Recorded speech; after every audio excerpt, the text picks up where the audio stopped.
Hello guys, pakita ko naman sa inyo yung ulam namin noong nakaraang araw.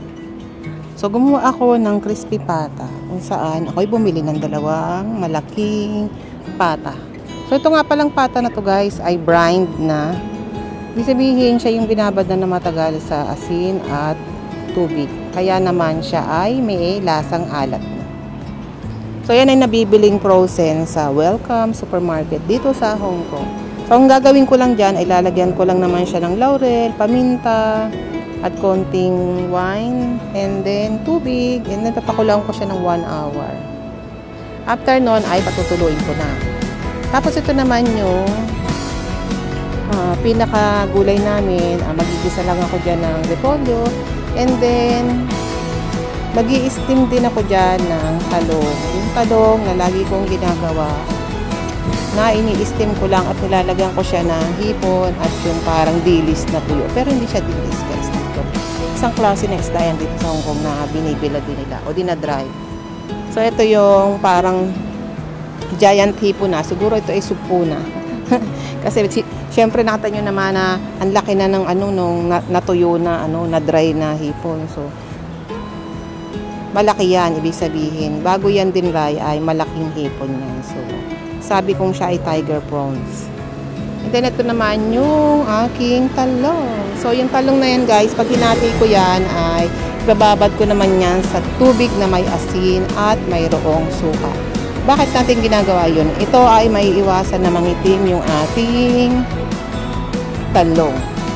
So bago ko naman gawin yun ay pag malapit na ako magluto, mga 10 minutes bago ako magluto ay binibiyak-biyak ko na siya ng finger light o parang mahaba. And then, saka ko siya lalagyan ng tubig at suka at asin. So, ayan. Ito na yung nakahanda na lalagyan ng aking i-steam na talong. At syempre, yung pan naman ay para sa pagpiprito ng aking gulay o pagigisa ng gulay. So, kailangan lahat ay nakaayos na. Pag alas 5 na ng hapon, nakaayos na lahat, nakaready na lahat.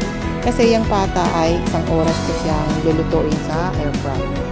So, since dalawa siyang ginawa ko, biniya ko na lang yung kalahati ng isang pata ay tinabi ko para sa tanghalian namin ni alaga ko. And then yung sa kalahati naman ay pinagkasya ko sa air fryer.